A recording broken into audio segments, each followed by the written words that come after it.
Assalamualaikum warahmatullahi wabarakatuh. Kembali lagi sama saya Novia Bintang Kania dari Penjas 5B, NIM 1803789, absen 5. Di sini saya akan meneruskan part 2-nya tentang kedaruratan medis 2 yang meliputi demam, kejang-kejang, epilepsi, dan pingsan. Nah, yang pertama saya akan menjelaskan tentang demam.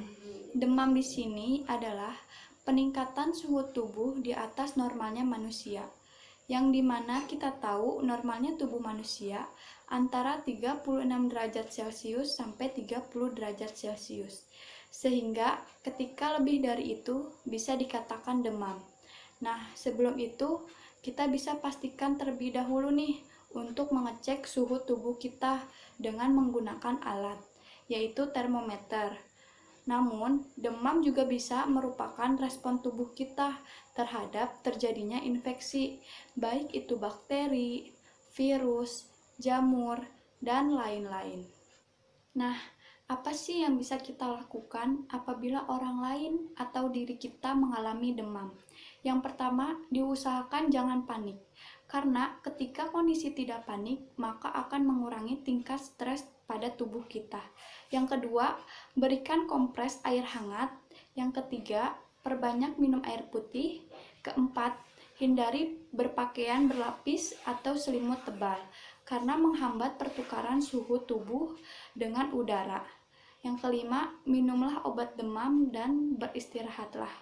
Nah, jika demam suhu tubuh sangat tinggi, terjadi demam melebihi 2 hari, dan demam yang kita rasakan disertai dengan keluhan-keluhan seperti kejang-kejang, kehilangan kesadaran, atau gangguan pencernaan, maka sebaiknya langsung dibawa ke dokter karena untuk diperiksa agar mendapatkan penanganan yang lebih baik. Next, selanjutnya ada kejang-kejang.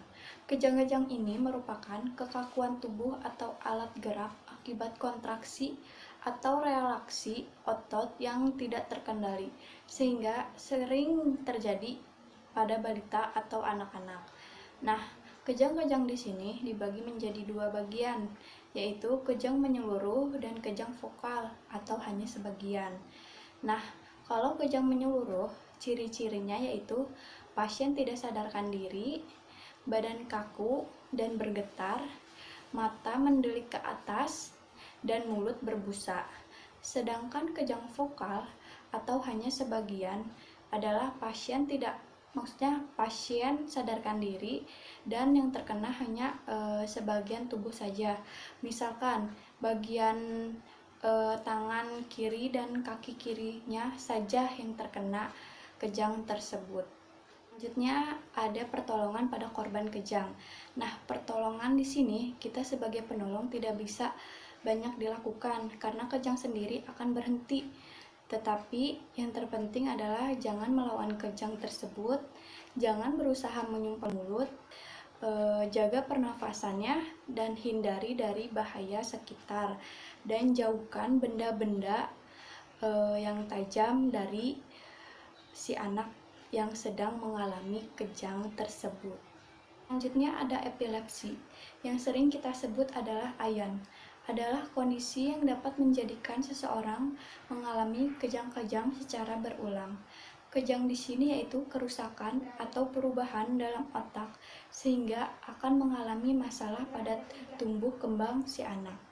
Nah, gejala dan tanda epilepsi ini adalah jatuh tiba-tiba, wajah dan leher sianosis. Maksudnya seperti mengalami pucat dan membiru di sekitar wajah atau bibir. Lalu gerakan kejang otot dan mulut berbuih. Setelah kejang, biasanya si anak akan mengalami kelelahan. Lalu apa sih seseorang mengalami epilepsi? Yang kita lakukan adalah kita jangan panik.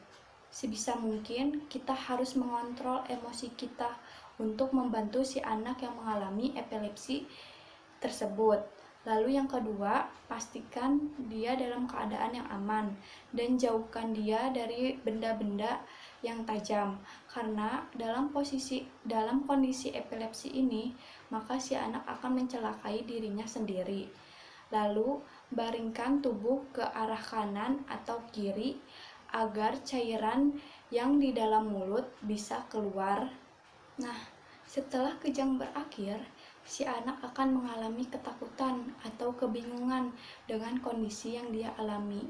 Maka sebisa mungkin kita sebagai pendamping harus menenangkan si anak agar baik-baik saja, dan lalu biarkan dia beristirahat. Dari terakhir yaitu pingsan. Pingsan di sini adalah hilangnya kesadaran karena peredaran darah ke otak berkurang. Pingsan di sini disebabkan banyak hal. Yang pertama, perasaan linglung yang disertai dengan kunang-kunang. Kenapa bisa terjadi?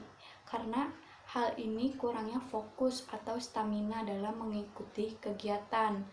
Lalu lemas yang disertai dengan keringat dingin, sehingga kurangnya respon dan denyut nadinya lambat. Nah, yang sering terjadi pada umumnya kepada si anak yang memang belum kuat tenaga dalam mengikuti kegiatan di sekolah. Contohnya seperti upacara pada hari Senin. Lalu, bagaimana cara penanganan yang dilakukan ketika seseorang mengalami pingsan? Yang pertama, bawa penderita ke tempat yang aman dan segar. Lalu, baringkan penderita, bila pucat, tungkal ditinggikan untuk mempermudah proses peredaran darah ke otak. Lalu, periksa kembali si respon penderita dan berikan rangsangan wangi-wangian pada indera penciumannya. Nah, bila pulih, sarankan posisi recovery dan berikan minum bila penderita sudah duduk dengan nyaman. Mungkin itu yang bisa saya sampaikan dalam materi tersebut. Mohon maaf bila ada kekurangan kata. Wabillahi taufiq wal hidayah. Assalamualaikum warahmatullahi wabarakatuh.